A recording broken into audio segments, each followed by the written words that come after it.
Welcome to சட்டுன்னு ஒரு சமையல். இன்னைக்கு சட்டுன்னு ஒரு சமையலில் மரவள்ளிக்கிழங்கை பயன்படுத்தி எப்படி சிப்ஸ் செய்கிறதுன்னு தான் பார்க்க போகிறோம். மரவள்ளிக்கிழங்குல அதிகமான மாவு சத்து காணப்படுறதுனால நம்மளோட உடலை ஆரோக்கியமாக வைக்குது. ஞாபக மறதிங்கிற ஒரு வியாதியை கூட குணப்படுத்தக்கூடிய சக்தி மரவள்ளிக்கிழங்குக்கு இருக்குது. நம்ம மரவள்ளிக்கிழங்கை வேவிச்சு கொடுத்தோம் அப்படின்னு பார்த்தீங்கன்னா அவங்க குழந்தைங்களோ மற்றவங்களோ அதிகமாக விரும்பி சாப்பிட மாட்டாங்க. அதே மரவள்ளிக்கிழங்கை நம்ம குச்சியை போல் சீவியோ இல்லை வட்டமாக சீவியோ சிப்ஸாக போட்டு கொடுத்தோம்னா அதை ஒரு நொறுக்கு தீனியாக சாப்பிடுவாங்க. அந்த நொறுக்கு தீனியை எப்படி செய்கிறதுன்னு பார்க்கலாம் வாங்க. இன்றைக்கி நம்ம மரவள்ளிக்கிழங்கை பயன்படுத்தி சிப்ஸை எப்படி செய்கிறதுன்னு தான் பார்க்க போகிறோம். இதுக்கு நான் மரவள்ளிக்கிழங்கு 1 கிலோ எடுத்திருக்கேன். மரவள்ளியை நல்லா அந்த தோலெல்லாம் சீவி நல்லா வாஷ் பண்ணி எடுத்துக்கலாம். இப்போது இப்படி சீவி எடுத்துக்கோங்க.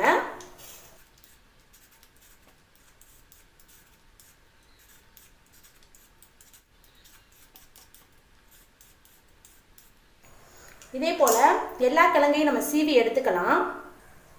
இப்போ நான் நல்லா தோலெல்லாம் சீவி 3 டைம் நல்லா வாஷ் பண்ணி எடுத்து வச்சுருக்கேன். நீங்களும் இது மாதிரி வாஷ் பண்ணி எடுத்துக்கோங்க. இப்போ நம்ம இப்படி ஒரு அகலமான ஒரு பாத்திரத்தை எடுத்துக்கலாம். அதில் இந்த சீவிர கட்டையை வச்சு நம்ம கட் பண்ணி வச்சுருக்க பீஸை இப்படி சீவி எடுத்துக்கலாம்.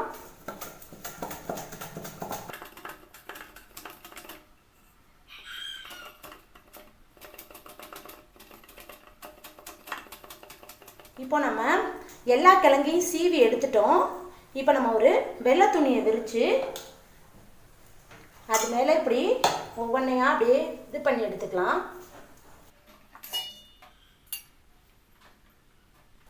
இப்போ நம்ம விரிச்சு விட்ருக்கதை வெள்ளை துணியை வச்சு நம்ம ஒத்தி ஒத்தி எடுத்தோம்னா அதில் உள்ள தண்ணியெல்லாம் இந்த துணியில் வந்துடும். பாருங்கள், இந்த துணியெல்லாம் தண்ணியாக இருக்குது. இதில் உள்ள ஈரமெல்லாம் இதில் துணி இழுத்துருச்சு. இப்போ நம்ம இதை பொரிச்சு எடுத்துக்கலாம். இப்போ நம்ம ஒரு இரும்பு கடாயை அடுப்பில் வச்சு ஸ்டவ்வை ஆன் பண்ணிக்கலாம். மரவள்ளிக்கிழங்கு பொரிக்கிறதுக்கு தேவையான அளவுக்கு எண்ணெயை அதில் ஊற்றிக்கலாம். இப்போது எண்ணெய் காஞ்சிருச்சு. நம்ம வச்சுருக்க அந்த மரவள்ளி துருவெல்லாம் இதில் போட்டுக்கலாம்.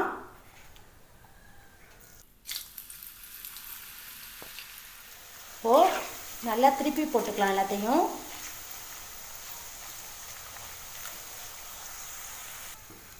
இப்போது இது நல்லா வெந்துருச்சு. இதை ஒரு பவுலில் மாற்றிக்கலாம்.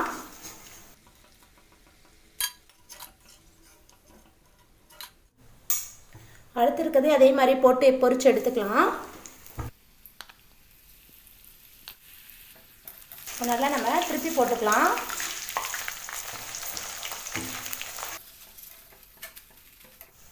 இப்போது நல்லா எல்லா பக்கமும் வெந்துருச்சு. இப்போ நம்ம இதை எடுத்துக்கலாம்.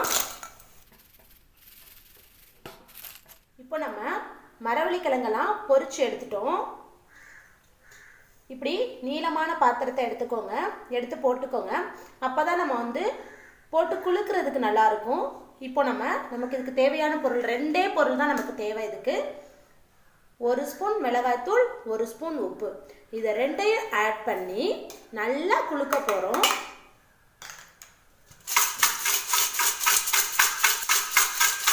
எல்லா சிப்ஸ்லையும் போய் படுற மாதிரி நல்லா குலுக்கிட்டோம் அப்படின்னா செம்ம டேஸ்ட்டாக இருக்கும்.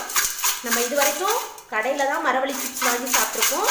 நம்ம வீட்டிலேயே சூப்பரான மரவள்ளி சிப்ஸு ரெடி பண்ணிடலாம்.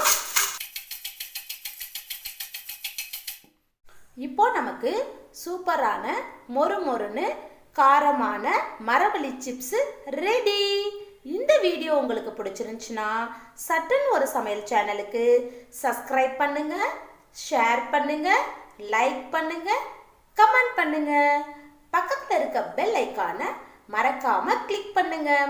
அப்போதான் நான் போடுற எல்லா வீடியோவும் உங்களுக்கு நோட்டிஃபிகேஷனாக வரும். சுவை அறிவோம், நாவிற்கு விருந்தளிப்போம்.